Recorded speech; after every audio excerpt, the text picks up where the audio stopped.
Hello, this is my take on the video just presented.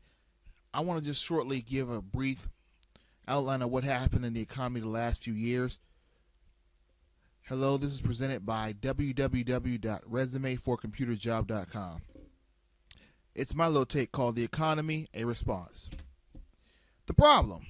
There were three main problems that happened between 2005 and 2009. There was a large loss of jobs, of course. More importantly, there was a lack of cash flow developed.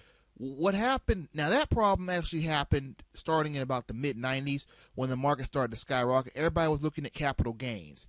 Capital gains was simply known as, you are working to get a large amount of cash, and you're just going from cash pile to cash pile. Cash flow says, I don't want a large cash pile at one time. I want to put that cash pile into an investment or to something where I can get a small amount of cash continually into infinity at the best case.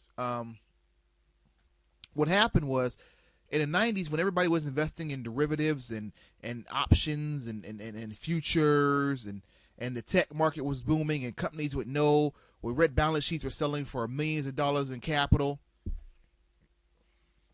What happened was these individuals had a mindset of just cash pile to cash pile and didn't develop a cash flow scheme thinking that the party would never end. Well, the party always does end. And I don't think we realized in our party mentality that it had to be shut down at some point. The third thing was we were living paycheck to paycheck. On the lower end of the scale, those who were not investing in cash flow real estate derivatives, those who were not trying to get big piles of money were living paycheck to paycheck, but they were doing better than they had been before, so paycheck to paycheck was actually an improvement for them, so they didn't think beyond paycheck to paycheck. But the roots of these problems come from a mentality difference that needs to be addressed. Number one, you can't live beyond your means. You can't sit there and have $50,000 and live in a $100,000 lifestyle. It doesn't work. You have to buy what you need, and first you have to assess what you really need. And the excess you have left, you can do two things with. You can spend it on things that are what I call investments that don't generate cash flow, and invest in things that generate cash flow. If I have $1,000, I can get into a 2% CD, which generates $20 every time it accrues interest. Let's say 2% a month in an investment. I could take that $20 and use that as a route to take care of some business, or I could take $1,000 and buy a TV. It's a mentality difference. But by building cash flow over time, when a depression or recession hits, you have so much cash coming automatically from your investments that you're not worried about losing a job or losing employment, because you've come to the realization that it's okay, you did the right thing, now you have a safety net you can count on. That points to a lack of financial education. We in society have taken to the idea that if we have a credit card, we'll be okay. Financial education is very much lacking in this society today, and it's to those few who will sit down and learn what return on investment is, what annualized return is, what annuities are, bonds, stocks, futures, options, derivatives, calls, puts. Those who will learn what real estate is versus REITs versus real estate options, businesses, small business, mid business, big business, IPOs, general partnerships, limited liability corporations, C corps, S corps, hybrid C corps, hybrid S corps. These individuals will survive any financial crisis, and it's because they know enough to know what will work. But we don't seek out a financial education because we get complacent in our work. We get to the point where we say we're making a good wage at our job. Our parents worked for 50 years. Our grandparents worked 50 years at one job. We're going to do the same. As you see, that's not always the case. So, how do we solve this problem? Number one, we build skills, both personal and finance and career. What we need to do is take a two-tier approach. We need to start working on what skill sets will make me more marketable in the job place. Now, given you're going to need more skills than you had 10 years ago to get the same or near the same amount of money. The market is much more competitive. However, if you're willing to accept that and work through that, you can get to close to where you were before financially.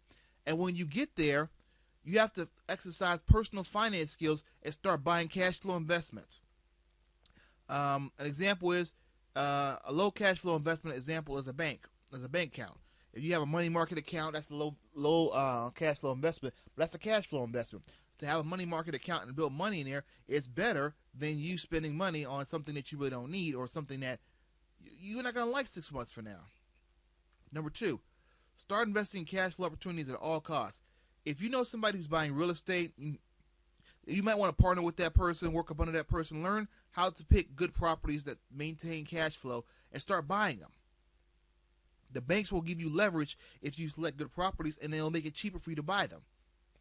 Even in a down economy, bad as it is, you can still, although it's really kind of hard now, you still can find good investments in the real estate market, especially given to the fact that because of the market, houses that were $300,000 before are only $75,000.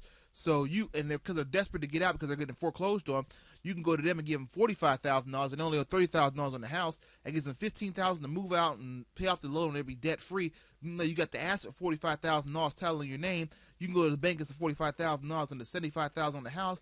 Take the $35,000 remaining out and leave the $45,000 that you just paid in. Take $35,000 out and do it again. There are so many opportunities you can work on, but you have to learn how to pick out cash flow opportunities and work with them. And number 3, most importantly, the first step I think is revamp your resume and cover letter. You got to get back in the job field. I mean, this stuff takes money.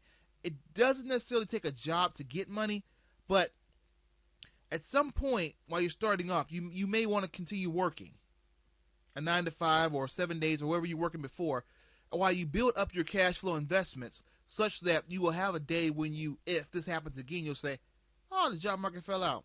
Nah, I don't work there, so it doesn't matter. You need to build these investments up and you need to start working towards cash flow investments. Revamp your resume and cover letter, adding in the skills that you're gaining as you go along, realizing that you need more skills to get the same amount of pay. And then with a good resume, a good cover letter, with a lot more skills, you can get that money you used to have. And now you know from example, from what you lived through, you know what to change. You know what to do differently next time. And when you're ready to get that resume together, please visit us at www.resumeforcomputerjob.com.